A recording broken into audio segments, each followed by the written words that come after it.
Title: The Creepy Text Messages. Main story: Martin Lewis had always been a self-made man. He had worked hard to become independent, and it had paid off in the form of a successful career, a beautiful home in California, and a stunning wife named Jess Mitchell. However, all of that was about to change when Martin's father passed away a few weeks ago. One day, as Martin and Jess were sitting in their living room, Martin received a text message from his father's phone. The message simply read, "I'm back." Martin was shocked and confused. How could his father be back when he had just died?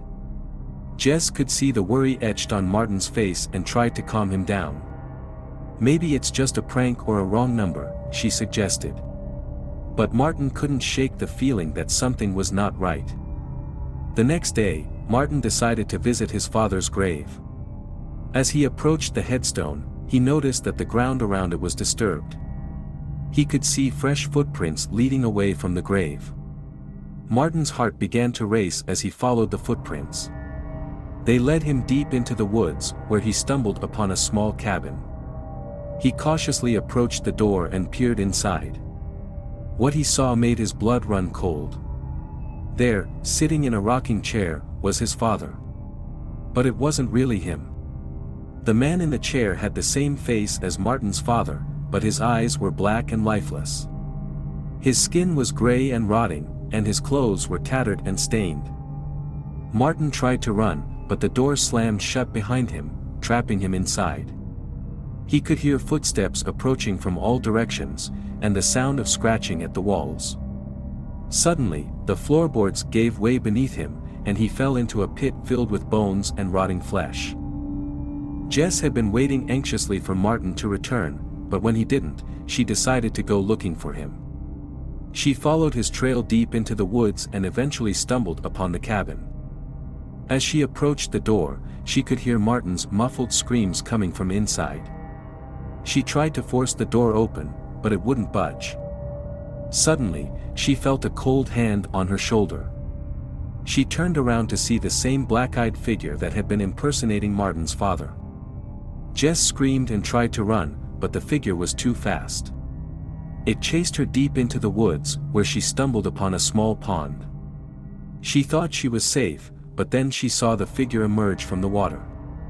It was covered in algae and mud, and it was still coming for her. Just as the figure was about to grab her, Jess woke up in a cold sweat. It had all been a nightmare. Or had it? She glanced over at Martin, who was sleeping peacefully beside her. But something didn't feel quite right. As she reached over to touch his face, she realized that his skin was cold and clammy. His eyes were open, but they were lifeless and black. Jess screamed in horror as she realized that Martin had been dead all along, and that the figure had been using his body to lure her into the woods. It was too late for her to escape now. The figure had her in its grasp, and she knew that she would never be able to escape its clutches. As the figure tightened its grip on Jess, she could feel herself being pulled into a dark, cold abyss. She screamed for help, but there was no one around to hear her. She was trapped in a nightmare, and there was no way out. Just as she was about to give up hope, she saw a glimmer of light in the distance.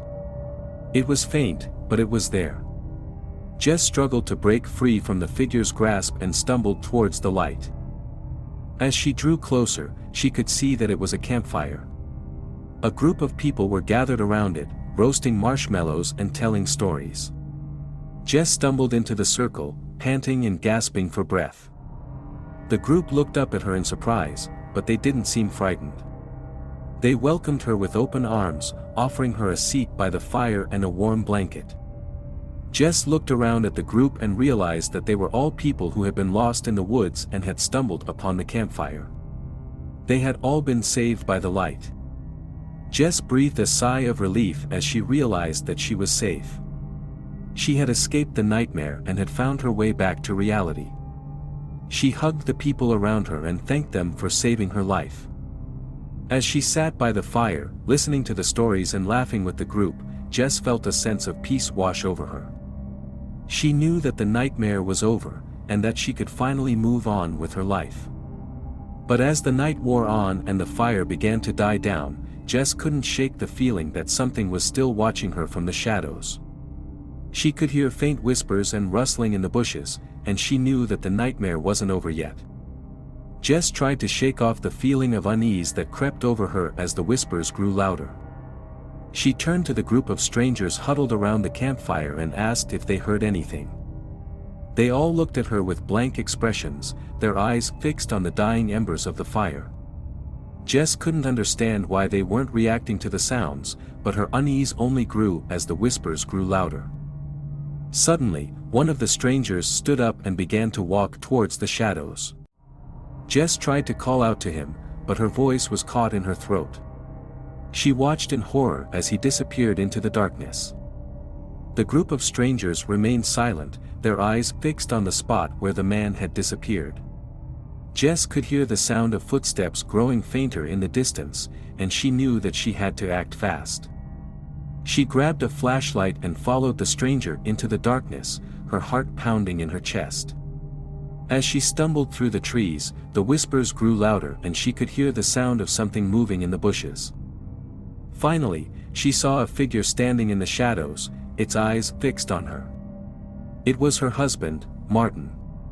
He looked different, his eyes sunken and his skin pale.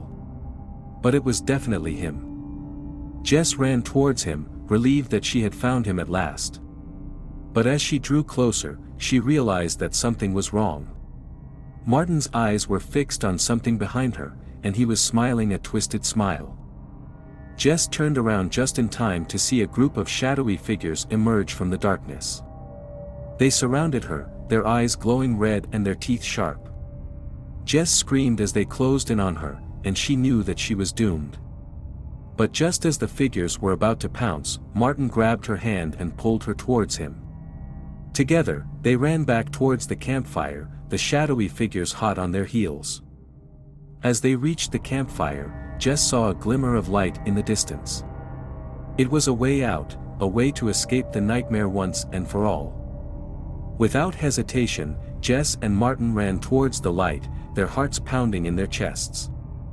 As they drew closer, they realized that it was a portal, a gateway back to reality. They didn't stop to think, they just ran through the portal, their bodies tingling as they passed through. And then, they were back in the real world, safe and sound. Jess collapsed on the ground, panting and gasping for breath. Martin held her in his arms, his eyes filled with tears. They had survived the nightmare, but they would never forget the horror that they had endured. As they looked up at the sky, they saw a shooting star streak across the sky. They knew that it was a sign that they had been given a second chance at life. And they vowed to make the most of it, to live each day as if it were their last. The couple stayed on the ground for a few more minutes, regaining their composure and trying to make sense of what had just happened. Martin was still in shock, unable to comprehend that he had been part of the nightmare that had almost consumed his wife. Jess, on the other hand, was more composed, having realized that it wasn't really Martin who had attacked her. It was just a manifestation of the darkness that had taken hold of them. But she couldn't help feeling a sense of unease as she looked at Martin, wondering if he was truly the man she thought he was.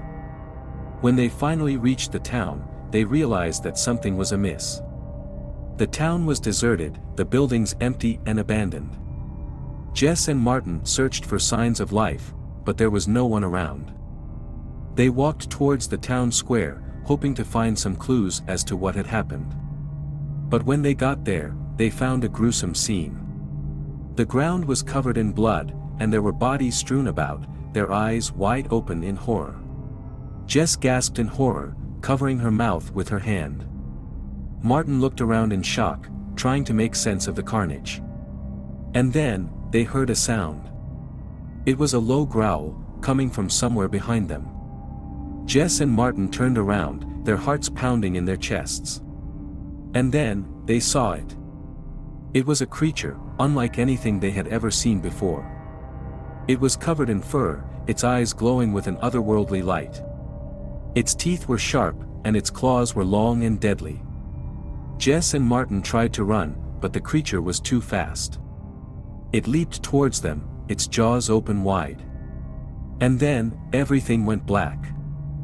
When Jess woke up, she found herself in a dark room, her hands tied behind her back. She tried to move, but she was too weak. And then, she heard a voice. It was Martin's voice, but it was different somehow. It was cold and menacing, filled with a darkness that made her shiver. "Welcome to my world, Jess. I hope you enjoy your stay." Jess tried to scream, but there was no sound. She was trapped in a nightmare, with no way out.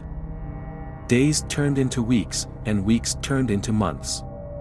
Jess lost all sense of time as she was held captive in Martin's dark world. She had tried to reason with him, to make him see that he was not himself, but he refused to listen. He had become someone else, something else entirely. The end.